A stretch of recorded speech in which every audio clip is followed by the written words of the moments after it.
انسانوں کے نام افزار ریحان، امریکہ کی اسرائیل سے محبت کا راز۔ آرٹیکل ہاضہ آج سے 20 برس قبل 10 جولائی 2003 سے 14 جولائی 2003 تک ہمارے اخبار میں قسطوار چھپا تو اس کے خلاف کوئی درجن بھر جوابی مضامین بھی شائع ہوئے۔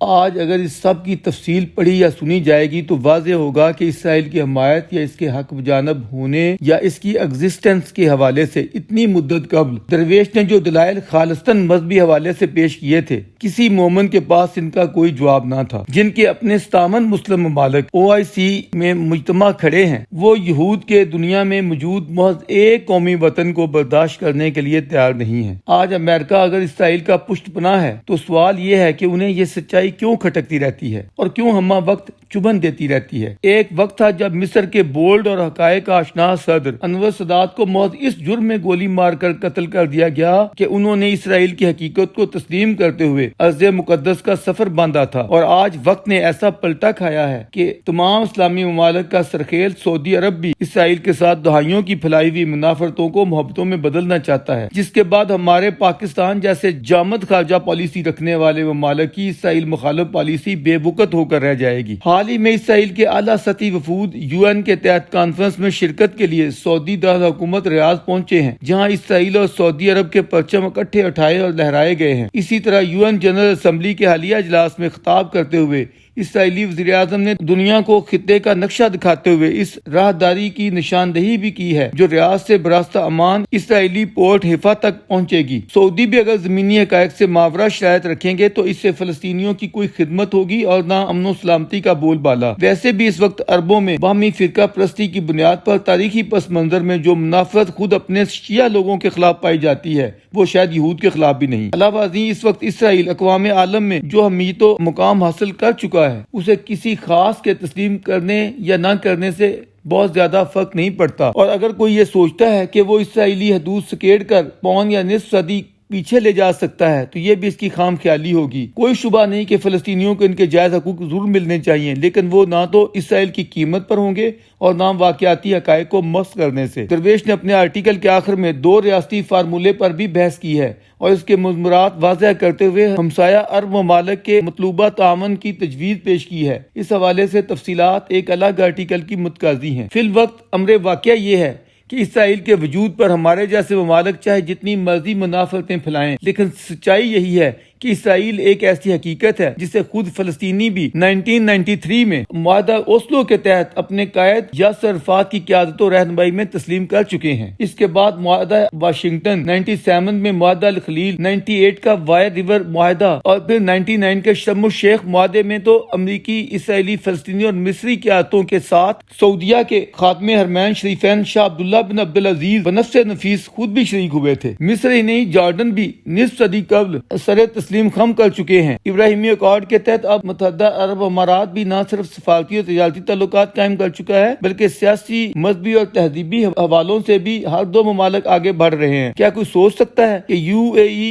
کا یہ اتنا بڑا اقدام سعودی اشیرباد کے بغیر ممکن تھا؟ ترکی جسے مسلم ممالک میں ایک طرح سے سعودی حریف کے طور پر پیش کیا جاتا ہے، ذرا معلوم کریں کہ وہ کب سے نہ صرف یہ کہ اسرائیل کو تسلیم کیے ہوئے ہے بلکہ اس کے تجارتی تعلقات کی سطح پر پہنچے ہوئے ہیں۔ اردگان جس نوع کی لفاظی کرتے رہتے ہیں، حقائق اس کے برعکس ہیں۔ علاوہ ازیں مزید کتنے عرب اور مسلم ممالک اسرائیل کے ہمنوا ہیں۔ ہمارے پاکستانیوں کو چاہیے کہ کبھی فرصت ہو تو اس کی تفصیلات بھی ملاحظہ فرما لیں۔ ہمارے لوگ اسرائیل کی مخالفت بالعموم مذہبی حوالوں سے کرتے ہیں۔ اسی کی اصلیت واضح کرتے ہوئے درویش نے 20 برس قبل شائع ہونے والے اپنے آرٹیکل میں جو حقائق بعنوان امریکہ کی اسرائیل سے محبت کا راز میں پیش کیے ہیں وہ پیش خدمت ہیں۔ ہمیں برسوں اس بات پر حیرت رہی ہے کہ ریاست ہائے متحدہ امریکہ جیسا عظیم الشان ملک، جس کے عوام خدا، آخرت، بائبل اور سیدنا مسیح جیزس کرائسٹ پر ایمان ہی نہیں رکھتے بلکہ گاڈ بلیس یو اینڈ امریکہ جس کا قومی نعرہ ہے، جو پوری دنیا میں آئین، قانون، مساوات، جمہوریت، حقوق اور انسانی آزادیوں کا علم بردار و دعوے دار ملک ہے، آخر اسرائیل کے معاملے میں کیوں اندھا، بہرا اور گونگا ہو جاتا ہے؟ دنیا کے دور دراز خطوں میں ہونے والی انسانی حقوق کی خلاف ورزیوں پر دہائی دینے والے ملک کو مشرق وسطیٰ میں مظلوم فلسطینی مسلمانوں پر اسرائیل کی طرف سے توڑے جانے والے مظالم کے پہاڑ آخر کیوں دکھائی نہیں دیتے ہیں؟ بلکہ اس سے آگے بڑھ کر اسرائیلی ریاست کو خطہ فلسطین میں زبردستی قائم کرنے کا جواز ہی کیا تھا؟ تنہا برطانیہ بغیر امریکی معاونت و تعاون کے شاید یہ سب کچھ رکھ سکتا تھا، لیکن جاری نہیں رکھ سکتا تھا۔ تیل جیسے قدرتی وسائل کی دولت سے مالا مال اتنے امیر عرب ممالک میں اسرائیلی ریاست قائم رہ ہی نہیں سکتی تھی اگر امریکہ اس کا پشت پناہ نگہبان و پاسبان نہ بنتا۔ ہماری موجودہ دنیا کے سب سے بڑے حقیقت پسند رہنما شہید مصری صدر جناب انور سادات نے درست کہا تھا کہ ہم اسرائیل سے تو لڑ سکتے ہیں لیکن امریکہ کا مقابلہ نہیں کر سکتے۔ اسرائیل کا محافظ بن کر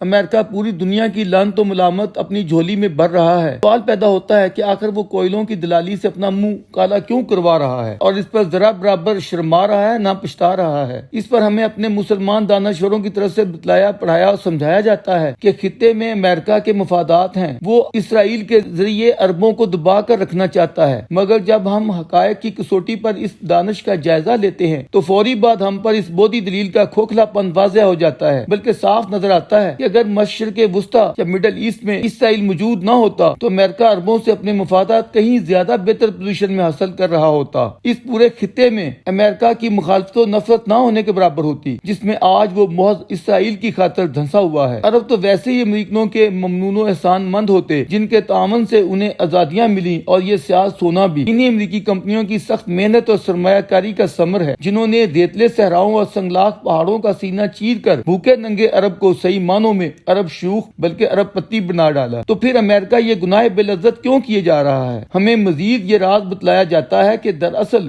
یہودی بڑی منظم قوم ہے۔ پورے امریکہ پر ان کی مضبوط لابیوں کا اتنا کنٹرول ہے کہ امریکی سیاستدان ان کے سامنے بے کس و بے بس ہیں۔ وہ اسرائیل کی مخالفت کرنا بھی چاہیں تو نہیں کر سکتے۔ انہیں الیکشن جیتنا ہوتا ہے جس کے لیے ڈالروں کی بھی ضرورت ہوتی ہے اور میڈیا کے تعاون کی بھی۔ جب ہم نے اس دلیل کا جائزہ لیا تو ہمیں اس میں کچھ وزن محسوس ہوا، لیکن اتنا نہیں جتنا قرار دیا جاتا ہے۔ یہودی جتنے بھی مضبوط ہیں پھر بھی ان کی تعداد پورے امریکہ میں مسلمانوں سے زیادہ نہیں ہے، اور امریکی سماج 9/11 سے قبل قطعی طور پر ہمارے جیسے مذہبی تعصبات سے پاک رہا ہے۔ اور پھر مذہبی نقطہ نظر سے بھی اگر جائزہ لیا جائے تو امریکی عوام سیدنا مسیح کی محبت سے سرشار ہیں اور پیروی مسیح کی دعوے دار ہیں، اس مسیح کی پیروی کے جسے یہود نے جھوٹا بیان کیا اور اپنے تئیں ان کے صلیب پر چڑھائے جانے سے بھی دریغ نہ کیا۔ تو پھر مسیح کی محبت اور مسیح کے دشمنوں کی محبت ایک دل میں کیسے اکٹھی رہ رہی ہیں؟ مانا کہ یہود منظم ہیں، ذہین ہیں، مال و دولت کی فراوانی اور میڈیا کی قوت سے وہ امریکی سوسائٹی میں اپنا اثر و رسوخ بھی رکھتے ہیں، لیکن امریکی سوسائٹی میں مسیح کی محبت کا اتنا بڑا سمندر موجود ہے جس میں کبھی تو تلاطم آ سکتا ہے۔ یہاں ایک جملہ معترضہ پیش کرنے کو جی چاہتا ہے کہ کیا اس میں خود ہم مسلمانوں کی بھی نااہلی نہیں جھلکتی ہے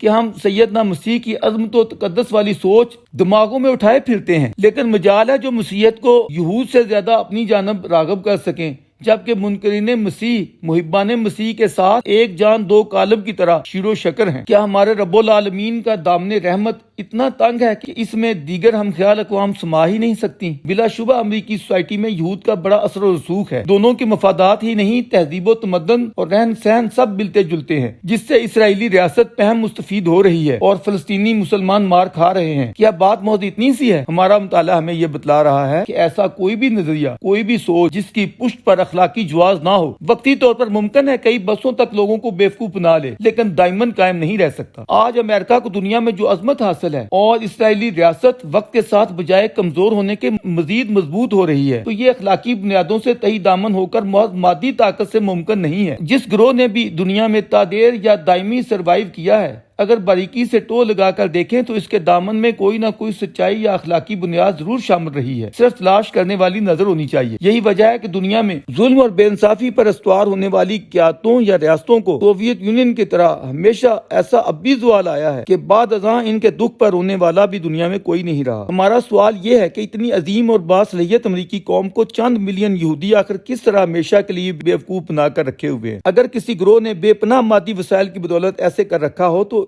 اس اصطلاح کے خلاف اندر ہی اندر ضرور ایک بڑھا سے لاوا پک رہا ہوتا ہے۔ اس کے برعکس ہم دیکھتے ہیں کہ امریکہ میں ایسا کچھ نہیں ہے۔ پوری امریکی قوم دل و جان سے اسرائیل کا دم بھرتی ہے اور فلسطینیوں کی خودکش حملوں جیسی کارروائیوں کو ناپسندیدگی و حقارت سے دیکھتی ہے۔ امریکی قوم کی جو چیز درویش کو سب سے اچھی لگی ہے وہ جبر کے خلاف ان کی نفسیات ہے۔ جبر چاہے کسی رنگ، شکل یا خوبصورت چہرے کے ساتھ آئے، امریکی ذہن اس سے نفرت کرے گا۔ یہی وجہ ہے کہ امریکی حکومتیں بالعموم دنیا بھر میں چلنے والی آزادی کی تحریکوں کا کھلا یا خفیہ خفیہ ساتھ دیتی رہی ہیں، تا وقتی کہ خود ان تحریکوں میں جبر کا عنصر داخل نہیں ہو جاتا۔ اصولی طور پر امریکی اس نقطہ نظر کے حق میں رہے ہیں اور اب بھی ہیں کہ فلسطینیوں کی اپنی ایک متوازی اور الگ ریاست کا قیام مڈل ایسٹ پرابلم حل کرنے کا اہم سنگ میل ہے، لیکن جب بھی یہ سوچ زیادہ واضح ہوئی ہے، جبر، تشدد اور خود کش حملوں جیسی جدوجہد نے اس سوچ کو پیچھے دھکیل دیا ہے۔ کلنٹن دور میں معاہدہ ہوتے ہوتے محض اس وجہ سے رہ گیا کہ فلسطین کے انتہا پسند عنصر کو اپنی مفاداتی چودراہٹ ختم ہوتی نظر آئی۔ بہرحال یہ ایک الگ موضوع ہے کہ مسئلہ فلسطین کا حل کیا ہے۔ اس وقت ہمارے پیش نظر سوال یہ ہے کہ امریکہ اسرائیل کا پشت پناہ اور نگہبان و محافظ کیوں ہے؟ بلکہ اس سے آگے بڑھ کر ہمارے ہاں تو اکثر ایسے فکرے بولے جاتے ہیں کہ اتحادی طاقتوں نے 1917 میں اعلان بلفور کے ذریعے مسلمانوں کے خلاف سازش کرتے ہوئے اسرائیل کا خنجر عالم اسلام کے سینے میں گاڑ دیا۔ امریکہ اور برطانیہ نے مسلمانوں کے خلاف سازش کرتے ہوئے ہمارے جذب قومی میں زہر گھول دیا۔ کوئی اسرائیل کو کینسر اور سرطان قرار دیتا ہے تو کوئی مغرب اور امریکہ کا ناجائز بچہ، باسٹرڈ چائلڈ۔ ہمارے اچھے خاصے سنجیدہ و فہمیدہ طبقے بھی اسرائیل کے متعلق بات کرتے ہوئے سخت غصے میں آ جاتے ہیں اور یوں گویا ہوتے ہیں کہ یہود کا ناپاک وجود اس مقدس سرزمین میں نہیں ہونا چاہیے۔ علامہ اقبال تک نے بھی یہ کہہ دیا کہ اگر یہود کا اس مقدس سرزمین پر حق ہے تو اس تاریخی اصول کی روشنی میں اہل عرب کا اسپین پر حق کیوں نہیں ہے؟ ان کے الفاظ ہیں، ہے خاک فلسطین پہ یہودی کا اگر حق، ہسپانیہ پہ حق نہیں کیوں اہل عرب کا؟ اب اگر آج اقبال ہمارے درمیان موجود ہوتے تو کم از کم یہ درویش ان کی خدمت میں حاضر ہو کر یہ ضرور عرض کرتا کہ قبلہ ہمیں اسپین جانے سے کس نے روکا ہے؟ یہ تو محنت، لگن، وابستگی،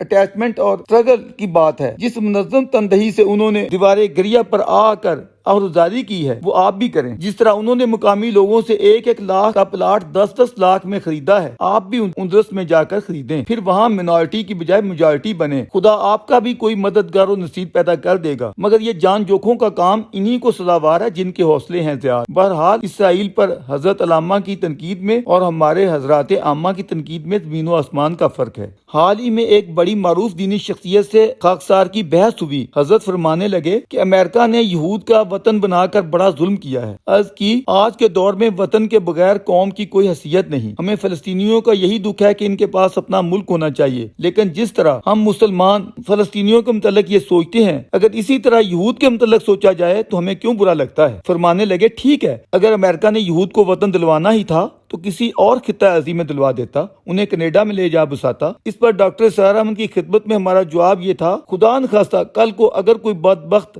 حجاز مقدس پر قابض ہو کر ہمیں یہ کہے کہ اس خطے سے اپنا تعلق توڑ لو، کہیں اور لے جا بساؤ، چاہے کینیڈا میں بسا لو، تو کیا ہم یہ برداشت کر لیں گے؟ ہمیں ایسے الفاظ سے کتنی تکلیف پہنچے گی؟ بس یہی تکلیف آپ سوچ لیں یہود کو پہنچتی ہے جب آپ ان کے ملک کو ان کے لیے تسلیم کرنے سے انکار کرتے۔ صدیوں کی طویل غلامی انسانوں اور اقوام کے اعلیٰ اوصاف اور عادات و اطوار کو کتنا کند اور پست کر دیتی ہے۔ بہرحال قرآن کو پڑھتے ہوئے مجھے ما قبل کے تمام نبیوں، پیغمبروں، ان کی کتابوں اور امتوں سے جو لگاؤ ہوا ہے، اس تجسس نے مجھے بھارا ہے کہ میں ان کے دکھوں، آرزوؤں اور سوچوں کو جانوں۔ میں نے جب اس سلسلے میں ٹول لگائی تو حیرت ہوئی کہ ہم نے بنی اسرائیل یعنی اولاد یعقوب کے اس ارض مقدسہ سے تعلق کو سمجھا ہی نہیں جس سے پوری بائبل بھری پڑی ہے، اور قرآن مجید جس کی سب سے آگے بڑھ کر تائید و توثیق کرتا ہے۔ بائبل کا عہد نامہ قدیم تورات و زبور ہو یا عہد نامہ جدید اناجیل اربع ہوں، ان میں تحریف کے ہم جتنے بھی اعتراضات لگا لیں، لیکن ہر شارع قرآن نے یہ تسلیم کیا ہے کہ موجودہ حالات میں بھی اس کے سوتے وہیں سے آتے دکھائی دیتے ہیں جہاں سے قرآن آیا۔ بلا شبہ ہم مسلمانوں کے نزدیک قرآن زمانے میں خدا کا آخری کلام ہے،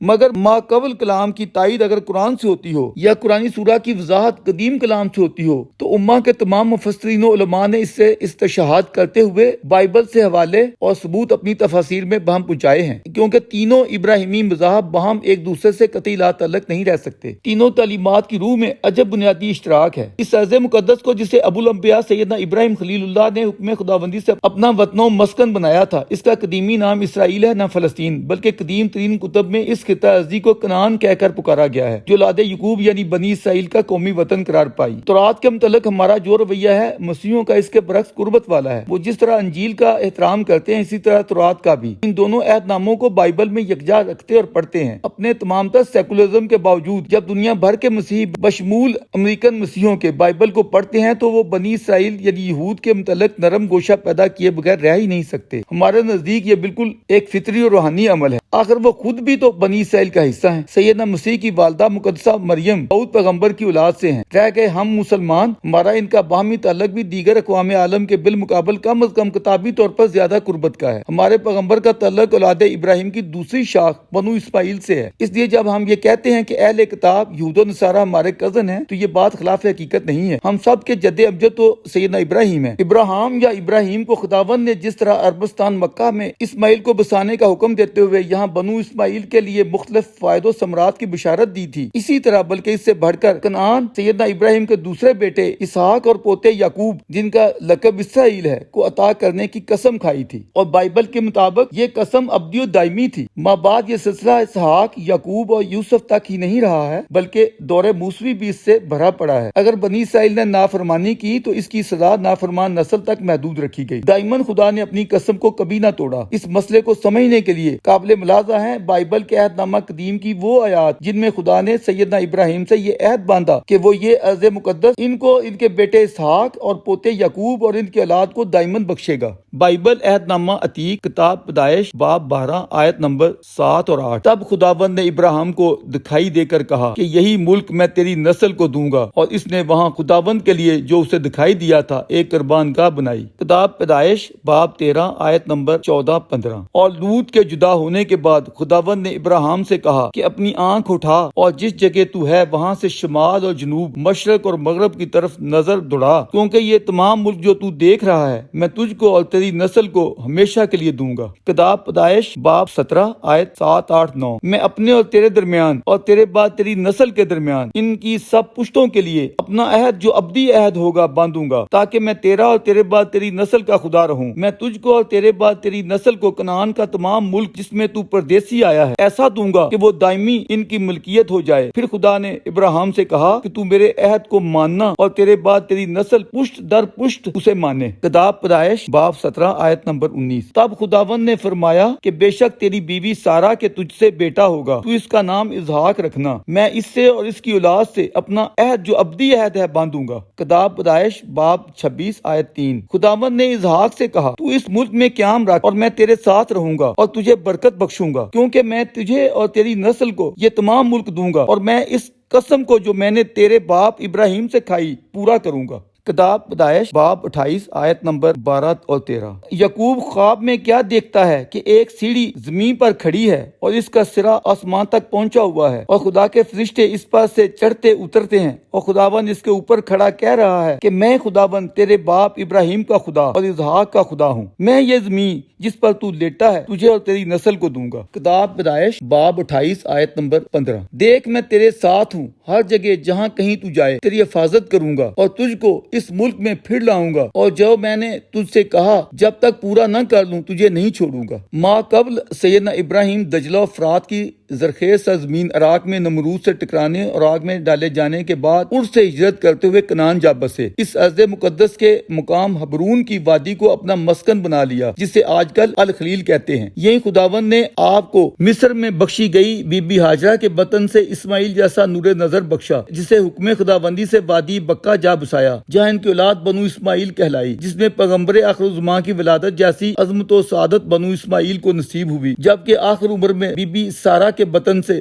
سیدنا اسحاق کی بشارت جناب خلیل اللہ ابراہیم کو نصیب ہوئی، اور پھر پوتے یعقوب کی بشارت اور ولادت ہوئی جو یہود کے جد امجد اسرائیل یعنی خدا کے بندے یا رات کو سفر کرنے والے کہلائے۔ انہیں خداوند نے 12 بیٹے عطا فرمائے جو 12 قبیلوں کا باعث بنے۔ اس اولاد یعقوب ہی کو تمام آسمانی کتب و صحائف بشمول قرآن میں بنی اسرائیل کہہ کر مخاطب کیا گیا ہے۔ سیدنا ابراہیم کے پڑپوتے سیدنا یوسف کو جنہیں ان کے ستیلے بھائیوں نے حسد کی بنا پر کنویں میں پھینک دیا تھا، انہیں بائبل اور قرآن کے روایات کے مطابق خداوند تعالیٰ نے اندھے کنویں سے نکال کر مصر کے خزائن کا نگہبان بنا دیا۔ قرآن کی سورہ یوسف میں پوری تفصیل موجود ہے کہ کس طرح قحط پڑا اور بنی اسرائیل مصر پہنچے۔ یوں بنی اسرائیل کو عروج ملا۔ 15ویں صدی قبل مسیح کے اواخر تک یہ لوگ مصر کے اقتدار پر قابض رہے، مگر پھر مقامی لوگوں نے چرواہے بادشاہوں کے ساتھ جو عزیزان مصر کہلاتے تھے، ان کا تخت بھی الٹ دیا اور ایک نہایت متعصب قبطی نسل خاندان فرعین بس سر اقتدار آ گیا، جنہوں نے بنی اسرائیل پر وہ مظالم ڈھائے جن کا تذکرہ ہمیں بائبل اور قرآن کے حوالے موسیٰ میں یکساں طور پر ملتا ہے۔ اس وقت بنی اسرائیل کے مردوں کی تعداد 6 لاکھ تھی اور انہوں نے مصر میں کل 430 برس گزارے تھے، لیکن یہاں حکمرانی کے دور میں بھی بنی اسرائیل اپنے اصل آبائی وطن کنعان کو نہیں بھولے تھے، جسے سیدہ ابراہیم اپنا مسکن بنا چکے تھے۔ سیدنا یوسف کی مصر میں حکمرانی کے دوران جب آپ کے والد سیدنا یعقوب کی وفات ہوئی تو یوسف ان کے جسد پاک کو تدفین کے لیے خود بنفس نفیس کنعان لائے اور 110 برس کی عمر میں اپنی وفات سے قبل بنی اسرائیل کو باقاعدہ وصیت فرمائی کہ اے بنی اسرائیل، جب تم اس ملک سے نکلو تو میری ہڈیاں اپنے ساتھ میرے ملک کنعان لے جانا۔ یہ وصیت اس وقت پوری ہوئی جب سیدنا موسیٰ نے فرعون مصر کے زمانے میں اپنی قوم بنی اسرائیل کو کوچ کا حکم دیا اور تابوت سکینہ کو ساتھ لے لیا۔ اس کوچ کا احوال بیان کرتے ہوئے قرآن ہمیں بتا رہا ہے، سورہ بنی اسرائیل آیت نمبر 104، آخر کار فرعون نے ارادہ کیا کہ موسیٰ اور بنی اسرائیل کو زمین سے محروم کر دے، مگر ہم نے اس کو اور اس کے ساتھیوں کو اکٹھے غرق کر دیا، اور اس کے بعد بنی اسرائیل سے کہا اسکن الارض، اب تم اس زمین میں بس جاؤ، پھر جب آخرت کے وعدے کا وقت آن پورا ہوگا تو ہم تم سب کو ایک ساتھ لا حاضر کریں گے۔ اس آیت مبارکہ میں غور طلب 2 باتیں ہیں، ایک یہ کہ بنی اسرائیل تم اس زمین یعنی کنعان میں بس جاؤ، دوسری یہ کہ پھر جب آخرت کے وعدے کا وقت آن پورا ہوگا، یعنی مراد ہے قیامت، یعنی یہ بسنا ابدی ہے قیامت تک کے لیے۔ ایک اور قرآنی آیت ملاحظہ ہو، سورہ الاعراف آیت نمبر 128 اور 129، 128 129۔ سیدنا موسیٰ نے اپنی قوم سے کہا، اللہ سے مدد مانگو اور صبر کرو، زمین اللہ کی ہے، اپنے بندوں میں سے جسے چاہتا ہے وہ اس کا وارث بنا دیتا ہے، اور آخری کامیابی صرف ان کے لیے ہے جو اس سے ڈرنے والے ہیں۔ اس کی قوم کے لوگوں نے کہا، موسیٰ تیرے آنے سے پہلے ہم ستائے جاتے تھے اور اب تیرے آنے کے بعد بھی ستائے جا رہے ہیں۔ اس نے جواب دیا، قریب ہے وہ وقت کہ تمہارا رب تمہارے دشمن کو ہلاک کر دے اور تم کو زمین کی خلافت عطا فرما دے۔ اس طرح سورہ مائدہ آیت نمبر 20 اور 21 واضح ہیں۔ موسیٰ نے اپنی قوم سے کہا، اے میری قوم، یاد کرو اللہ کی اس نعمت کو جو اس نے تم پر کی، اس نے تم میں نبی پیدا کیے، تم کو فرما روا بنایا اور تم کو وہ کچھ عطا کیا جو دنیا کی کسی دوسری قوم کو عطا نہیں کیا۔ قرآن کے اوریجنل الفاظ قابل ملاحظہ ہیں، وَإِذْ قَالَ مُوسَىٰ لِقَوْمِهِ يَا قَوْمِ اذْكُرُوا نِعْمَتَ اللَّهِ عَلَيْكُمْ إِذْ جَعَلَ فِيكُمْ أَنْبِيَاءَ وَجَعَلَكُمْ مُلُوكًا وَآتَاكُمْ مَا لَمْ يُؤْتِ أَحَدًا مِّنَ الْعَالَمِينَ يَا قَوْمِ ادْخُلُوا الْأَرْضَ الْمُقَدَّسَةَ، اے میری قوم اس مقدس سرزمین میں داخل ہو جاؤ، مقدس التی کتب اللہ لکم، جو خدا نے تمہارے نام لکھ دی ہے، ولا ترتدوا علی ادبارکم، اور پیچھے نہ ہٹنا، فتنقلبوا خاسرین، ورنہ ناکام و نامراد پلٹو گے۔ اور جب بنی اسرائیل کو ان کی مقدس ارض موعودہ دکھا کر انہیں کہا گیا، اس کی وضاحت میں تفہیم جلد اول صفحہ 459 قابل ملاحظہ ہے، اور جب بنی اسرائیل کو ان کی مقدس ارض موعودہ دکھا کر انہیں کہا گیا کہ یہ وہ ملک ہے جس کا تم سے وعدہ کیا گیا تھا، تو اس میں داخل ہو جاؤ۔ اس سے مراد فلسطین کی سرزمین ہے جو حضرت ابراہیم، حضرت اسحاق اور حضرت یعقوب کا مسکن رہ چکی تھی۔ بنی اسرائیل جب مصر سے نکل آئے تو اسی سرزمین کو اللہ تعالیٰ نے ان کے لیے حکم دیا کہ جا کر اسے فتح کر لو۔ قرآن کی سورہ مائدہ میں خدا نے ارض مقدس کا نام لے کر سیدنا موسیٰ کی زبان سے اپنی قوم کو یہ کہلوایا، اس مقدس سرزمین میں داخل ہو جاؤ جو خدا نے تمہارے لیے لکھ دی ہے۔ اصل قرآنی الفاظ ہیں اللہ تی کتب اللہ لکم، جس کے معنی ہے خدا نے یہ سرزمین تمہارے لیے لازم کر دی ہے۔ قرآن مجید میں کتبہ کے الفاظ کئی مقامات پر آئے ہیں، مثال کے طور پر جہاں روزوں کی فضیلت کا ذکر ہے وہاں بھی یہی الفاظ وارد ہوئے ہیں، خدا نے تم پر روزے ایسے ہی لکھ دیے ہیں، لازم کر دیے ہیں، کتب اللہ کما کتبہ، جیسے تم سے پہلی اقوام پر لازم کیے تھے۔ سو یہاں بھی ایسے ہی مبارک الفاظ موجود ہیں، اے میری قوم بنی اسرائیل اس ارض مقدس میں داخل ہو جاؤ، یا قوم ادخلوا الارض المقدسہ التی کتب اللہ لکم، اے میری قوم بنی اسرائیل اس ارض مقدسہ میں داخل ہو جاؤ جو خدا نے تمہارے لیے لازم کر دی ہے، تمہارے نام لکھ دی ہے، یا زیادہ بہتر الفاظ میں جیسے رجسٹری کر دی ہے۔ کتب رجسٹر اور کتب ایک ہی معنوں میں لکھنے